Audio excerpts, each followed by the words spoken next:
m'appelle Olga Suslova. Je suis originaire de Russie et ça fait quelques années que je suis déjà en France. Je suis venue d'abord pour faire ma licence à l'Institut d'urbanisme de Lyon.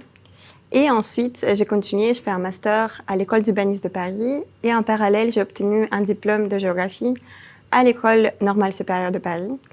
Et voilà, actuellement, je fais une thèse en urbanisme au LAT, qui est un laboratoire pluridisciplinaire de CNRS, de l'École des Ponts et de l'Université Gustave Eiffel.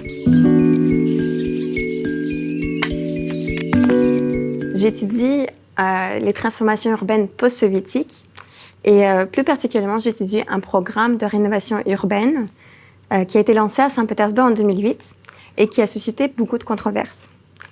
C'est un programme de démolition-reconstruction sans précédent qui comporte la démolition de plus de 1000 bâtiments qui sont dispersés sur 600 hectares, donc c'est assez grand, le déplacement de 65 000 familles dans de nouveaux logements et la construction de presque 65 millions de mètres carrés de surface habitable.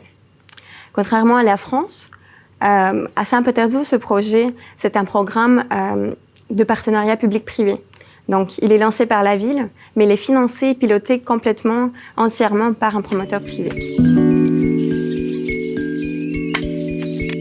Voilà, ce qui m'intéresse, c'est de comprendre les raisons d'être de ce partenariat public-privé en urbanisme. Également, ce qui m'intéresse, c'est de comprendre les controverses qui ont émergé face à ce programme de rénovation urbaine. En fait, ce programme a rencontré beaucoup de difficultés, notamment la contestation de la part des habitants des quartiers concernés.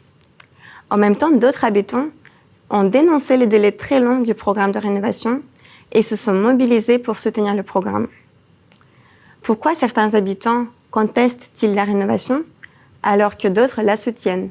Pour répondre à toutes ces questions, j'ai développé une méthodologie innovante qui croise quelques méthodes des humanités numériques en urbanisme et les méthodes plus classiques qualitatives. Le cas saint-pétersbourgeois pourrait certes révéler des réalités des projets qui se font dans des contextes autoritaires, comme la Russie actuellement.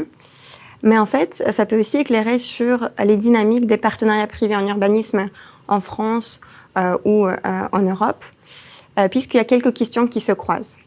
Donc, dans ce projet, il y a des problématiques qui émergent qui sont très importantes, à savoir la prise en compte des habitants dans les projets de rénovation urbaine, la durabilité environnementale des bâtiments, le renouvellement du patrimoine moderniste. Donc, toutes ces questions sont au cœur des politiques urbaines en France et en Europe. Et donc, c'est pour ça que je pense qu'étudier un programme à Saint-Pétersbourg permettra d'avoir des clés de compréhension de tels programmes dans le futur.